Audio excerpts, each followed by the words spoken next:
তো হ্যাঁ, সেখানে আমি একটা জিনিস যেটা জানতে পেলাম যে হিস্ট্রি যেটা আছে, হ্যাঁ, ঠিক আছে? হ্যাঁ, মায়ুখের কিন্তু হিস্ট্রিতে প্রবলেম ছিল যেখানে হিস্ট্রিতে ও 95 পেয়েছে। তুমি কিন্তু 98 পেয়েছো। অনেকই ইমপ্রেসিভ একটা মার্কস। তো ওকে।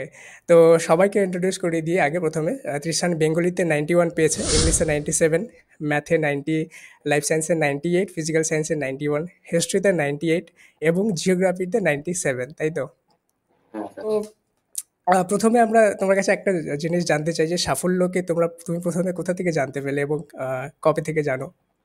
সাফল্যকে আমি মানে যখন আমাদের ফার্স্ট টার্মিনাল পরীক্ষাগুলো হয়, তখন আমি ইংলিশের বিভিন্ন সাজেশন নেওয়ার জন্য আর আমার একটা ১ম থেকেই একটা টার্গেট ছিল যে হিস্ট্রির ম্যাপ পয়েন্টিং নিয়ে আমি খুব মানে ভয়তে ছিলাম। তো সাফল্য থেকে আমি এই জিনিসগুলো সার্চ করার পরে আমি সাফল্যের ব্যাপারটা জানতে পারি এবং আমি অ্যাপটা ডাউনলোড করি। সাবল অ্যাপটা ডাউনলোড করো। ওকে। তো অ্যাকচুয়ালি আমি এর আগের দিনও এক ইন্টারভিউ নিয়েছি, হয়তো তুমি দেখেছো ময়ূকের। ঠিক আছে? তো হ্যাঁ, সেখানে আমি একটা জিনিস যেটা জানতে পেলাম যে হিস্ট্রি যেটা আছে, হ্যাঁ, ঠিক আছে? হ্যাঁ, ময়ূখের কিন্তু হিস্ট্রিতে প্রবলেম ছিল যেখানে হিস্ট্রিতে ও 95 পেয়েছে। তুমি কিন্তু 98 পেয়েছো। অনেকই ইমপ্রেসিভ একটা মার্কস। তো ফার্স্ট অফ অল তোমার কাছে এটাই আমি জানতে চাবো এবং আমিও ইন্টারেস্টেড এই জিনিসটা জানার জন্য যে হিস্ট্রিতে 98 কিভাবে? আর তোমার মানে কিভাবে কি স্ট্র্যাটেজি ছিল হিস্ট্রির জন্য? আচ্ছা। আমি হিস্ট্রিটা কিভাবে পড়তাম যে আমি ১ম এ টেক্সট বইটা পড়ে নিয়েছিলাম। আর একটা জিনিস পড়ার পরে নিজে কতটা পারবো সেটার জন্য আমার কোয়েশ্চেন সলভ করতে হয়। তো আমি সাফল্যর মক টেস্ট গুলো প্রচুরবার দিয়েছি। মানে সাফল্যের মক টেস্ট গুলো দেওয়ার পরে বুঝতে পারতাম যে আমি এখনো অব্দি কতটা রেডি হয়েছি বা আর কতটা প্রয়োজন আছে। এবং সাফল্যের মক টেস্ট গুলো দেওয়ার পরে ওখান থেকেও আমি মানে টেস্ট পরীক্ষাতে প্রচুর কমন পেয়েছি এবং মাধ্যমিকে তো পেয়েছি।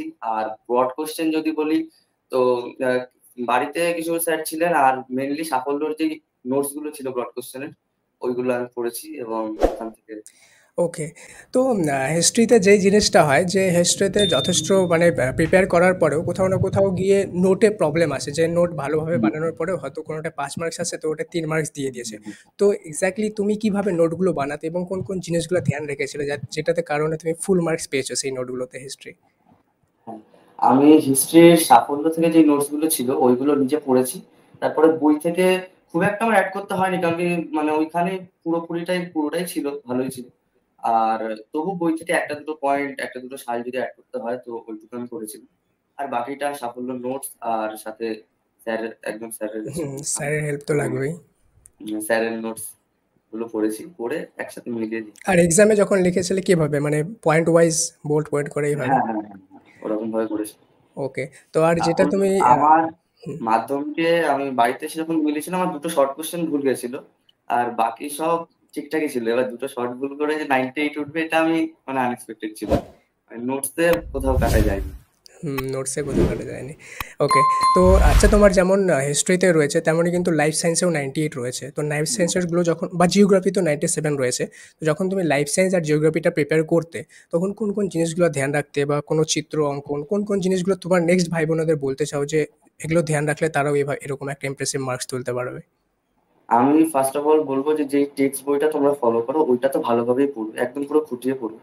আর সাথে লাইফ সায়েন্স এর ছবিগুলোকে কয়েকবার প্র্যাকটিস করতে হবে। মানে দেখে চলে যাবো, গিয়ে হয়ে যাবে এরকম করলে হবে না। কয়েকবার প্র্যাকটিস করতে হবে। আর ব্রড কোয়েশ্চেন আমি যেটা করতাম যে বিভিন্ন টেস্ট পেপার যেগুলো বেরোয় নিজে পড়ার পরে নিজে পরীক্ষা দিতাম বাড়িতে। পরীক্ষা দিয়ে তারপরে হয় স্যারকে দিয়ে বা নিজে চেক করে নিতাম বই থেকে মিলিয়ে। তো প্রচুর পরীক্ষা দিয়েছি আমি। পরীক্ষা দেওয়ার পরে আস্তে, আস্তে বুঝতে পেরেছি যে কতটা আ প্রিপেয়ার আরো করতে হবে আর কতটা রেডি আচ্ছা। আছি। আর প্রত্যেকটা ব্রড কোয়েশ্চেনের সাথেই ওর রেফারেন্স ইমেজ দিয়ে দিতে, তাই না? হুম। এক্সাম।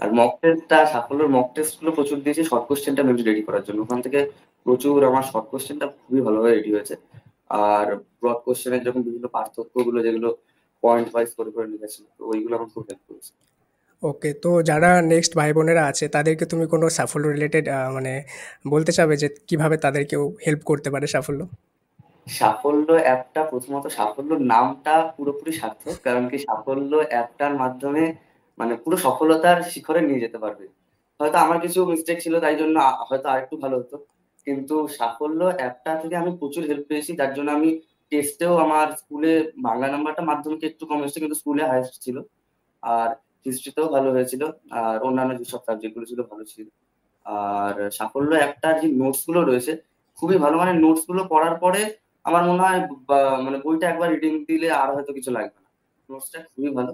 আর ওই নোটসগুলো পড়ে পরীক্ষা দিয়েও আমি ভালো নাম্বার পেয়েছি। কারণ সেখানে প্রায় কারণ সব ধরনেরই কোশ্চেন্স দেওয়া আছে। হ্যাঁ, সব রকম কোশ্চেন ছিল। মানে হয়তো ওর বাইরে কতটা কোশ্চেন হতে পারে আমার জানা নেই। মোটামুটি সবই আমি কমন পেয়েছিলাম।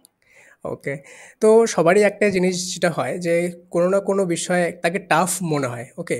তো তোমাকে কোন বিষয়টা সবচেয়ে মানে প্রবলেম ক্রিয়েট করেছিল, টাফ মনে আমার হয়েছিল? প্রবলেম যেটা ক্রিয়েট হয়েছিল যে প্রথমত আমি আপনাকে বললাম যে হিস্ট্রির ম্যাপ পয়েন্টিংটা আমাকে মানে ভীষণই প্রবলেমে ফেলেছিল।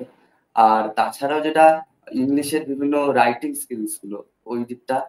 আর সাথে আমার মনে হয়েছিল ফিজিক্যাল সায়েন্সের কেমিস্ট্রি পার্টের যেই সমীকরণগুলো আমার কিছুতেই মনে থাকতো না। আমি হাতে লিখেও প্র্যাকটিস করতাম কিন্তু আমার মনে থাকতো না। তো ওই পার্টগুলো আমাকে খুব প্রবলেম ফেলেছিল। আচ্ছা, পরে কিভাবে করেছিলে সেই পার্টগুলো? পরে তো আমি হিস্ট্রির ব্যাপারটা যদি হুম, বলি, হুম। সাফল্য থেকে আমি ম্যাপ পয়েন্টিংটা পুরোটাই আমি সাফল্যকে ফলো করে করেছি।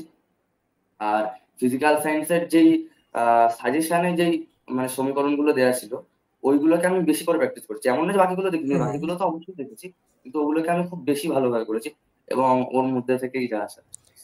ওকে। তোমার যদি এমন মনে হয় যে নেক্সট যারা তোমার ছোট ভাই-বোনেরা আছে তাদেরকে কোন, কোন মিস্টেকগুলো এভয়েড করে চলা উচিত ১ম থেকেই? আমি প্রথমত বলব যে আমার হাতের লেখাটা একটা মানে মানে খুব একটা ভালো নয়। তো হাতের লেখাটা তো অবশ্যই একটু ভালো করা উচিত। হাতের লেখাটা যাতে তারা ভালো করেন এবং যত বেশি প্র্যাকটিস করা যায়। প্র্যাকটিস আরেকটুখানি হলে হয়তো রেজাল্টটা আরেকটুখানি ভালো হতো। কিন্তু আমার মনে হয় যে প্র্যাকটিসটা বেশি করা উচিত। প্র্যাকটিসটা। আর হ্যাঁ, আর পড়ার যেটুকু সময় পড়বো সেটুকু যেন সলিড থাকে। এমন না যে আমার ৬ ঘন্টা পড়তে হবে তো ৬ ঘন্টা মানে যা ইচ্ছা তাই করে কাটিয়ে দেওয়া এরকম না। যতটা সলিড পড়া যায়। মানে ১ ঘন্টা পড়লে সে ১ ঘন্টার কোয়ালিটি যেন হয়, কোয়ালিটির পড়া। ওকে, ওকে। তোমার কি মনে হয় সাজেশন তোমার ছোট ভাই-বোনেদের কি মেসেজ দিবে? সাজেশন করা উচিত কি উচিত না? বা কোন সময়টা করা উচিত? আর কতটা টেক্সট বই কিভাবে করা উচিত? কোন সময়ের মধ্যে টেক্সট বই কমপ্লিট করে নেওয়াটা বেটার? আমি বলব যে, যে সকল স্যারদের কাছে তারা পড়ছেন এবং সাফল্যতে যেরকমভাবে করছেন, আমার মনে হয় পুজোর আগে সিলেবাসটা শেষ করে নেওয়া উচিত। যতটা সম্ভব পুজোর আগে শেষ করে নেওয়া উচিত এবং তারপরে যতবার রিভাইজ করা যায়। কারণ রিভাইজটা বারবার না করলে একটা ভালো ফল করা খুবই সমস্যার ব্যাপার হয়ে যাবে। তো তুমি ফাইনালি তোমাদের যে নেক্সট ছোট ভাই-বোনেরা আছে, যারা তোমাদের কাছ থেকে জানতে চায় যে আমার দাদা-দিদিরা কিভাবে এত ভালো মার্কস করেছে, কিভাবে স্কোর করেছে, তারা কি জিনিস ফলো করতো? তো তাদের জন্য তুমি কি, কি স্পেশাল সাজেশন দেবে এমন কিছু যেগুলো তাদেরকে মেনে চলা উচিত? ওকে। পার্সোনালি মনে করো তোমার সামনে একজন ছোট ভাই বা ছোট বোন বসে আছে। তাকে কি, কি সাজেশন দিতে চাইবে তুমি? আমি বলব যে স্যারদের কথাগুলো অবশ্যই শোনা উচিত এবং কোনো ব্যাচে যেন এরকম না হয় যে আমি পড়া করে যাইনি। প্রত্যেকটা ব্যাচেই পড়াগুলো করে যাবে এবং পড়া নিজের থেকে আসতে হবে।